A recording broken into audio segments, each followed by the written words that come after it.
Selamat pagi. Hari ini saya menjelaskan sedikit mengenai pertidaksamaan rasional atau lain kali biasa saya sebut dengan nama pertidaksamaan pecahan. Sederhana saja hari ini dulu kita, tidak perlu terlalu ribet. Semoga bisa dimengerti. Yang pertama, syarat pertidaksamaan rasional. Harusnya bisa nampak ya. Saya coba besarkan sedikit dulu. Oke. Pertidaksamaan rasional adalah suatu bentuk pertidaksamaan yang memuat fungsi rasional. Rasional itu biasanya bentuknya adalah pembagian. Bentuk rasional itu adalah bentuk yang bisa dinyatakan sebagai A per B. Jadi bilangan yang kamu tahu itu semua bisa dinyatakan sebagai A per B. Semua bilangan di dunia ini adalah bilangan rasional. Bilangan irasional itu contohnya bilangan imajiner. Nah, itu bilangannya irasional. Oke, imajiner berarti hanya ada dalam pikiran. Ya, misalnya akar negatif 4. Nah, itu imajiner itu. Nggak jelas. Oke, good. So, jadi kalau sudah berbentuk pecahan, kita pasti tahu fx per gx bentuknya. Dan gx tidak boleh 0. Oke, bentuk umum. Bentuk umumnya ada 4 sejenis saja. Sebenarnya kan cuma 2 jenisnya itu. Ya kan, lebih besarkah atau lebih kecil. Ya kan, hanya lebih besar atau lebih kecil. Cuman kadang-kadang lebih besar ada sama dengannya, lebih kecil tidak ada sama dengannya. Yang pertama, berikut hal-hal yang tidak boleh dilakukan. Yang pertama adalah kali silang. Nah, tolong ya, jangan dikali silang. Itu melanggar semua aturan main yang ada. Yang kedua, mencoret fungsi atau faktor yang sama pada pembilang dan penyebut.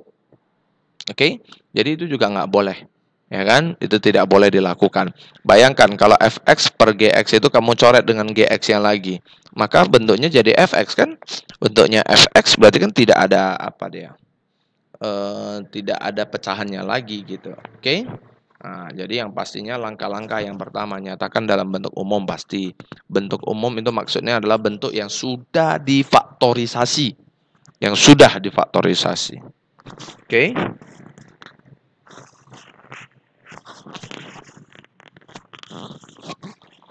Lipan hoa.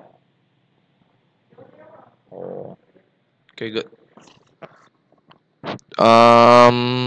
Ya, nyatakan dalam bentuk umum. Bentuk umum itu adalah bentuk yang sudah difaktorisasi.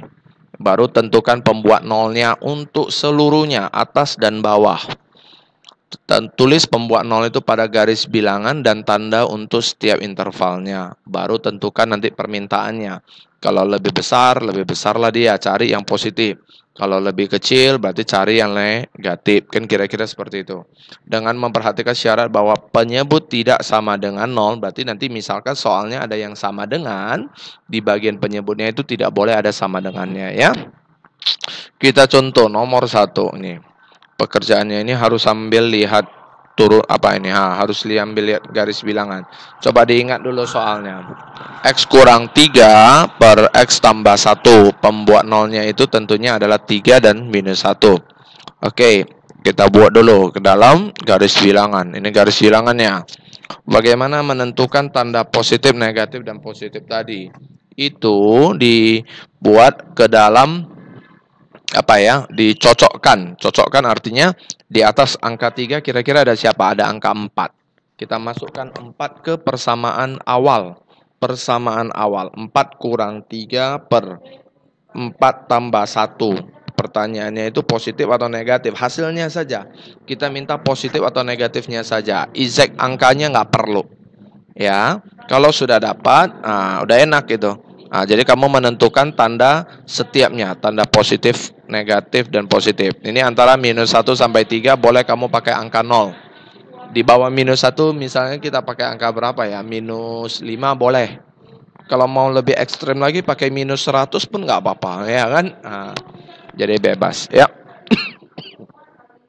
Karena pertanyaannya adalah lebih besar sama dengan, berarti kita cari yang positif. Ini udah dia buat yang tebal. Terus minus satunya nggak boleh. Kenapa? Karena minus satunya itu tadi di bagian pecahan, di bagian penyebut. Jadi dia tidak boleh minus 1. Jadi jawabannya kira-kira bentuknya seperti itu. Contoh kedua, kan? Contoh kedua nggak pusing karena soalnya itu langsung lebih besar saja, tidak ada sama dengannya. Jadi bulatannya itu semua bulatan kosong saja, tidak akan pernah dia jadi bulatan penuh, kan begitu ya? Kita punya pembuat 0, setengah, dan 4. Kita coba setengah dan 4 tadi. Oh, ini langsung nampak ya. Di atas 4 itu adalah 20 misalnya. Mainkan 20 bla bla bla bla bla bla ya kan? Hitung. Terus pertanyaannya dia minta yang positif. Lebih besar daripada 0, kebetulan yang positif berada di antara setengah dan 4. Ya udah, berarti kita langsung dapat jawabannya. Contoh ketiga. Nah, ini dia, contoh ketiga. Dia tandanya minus X kurang 1 kali X kurang 1 per X tambah 2. Pembuat nolnya itu X sama dengan 1 itu ada sebanyak 2 kali. Nah, ini yang perlu diperhatikan. Nah, ya, tandanya itu ada sebanyak 2 kali. Satunya ada sebanyak 2 kali. Nah, jadi bukan di garis bilangannya itu kamu buat 1 sebanyak 2 kali ya.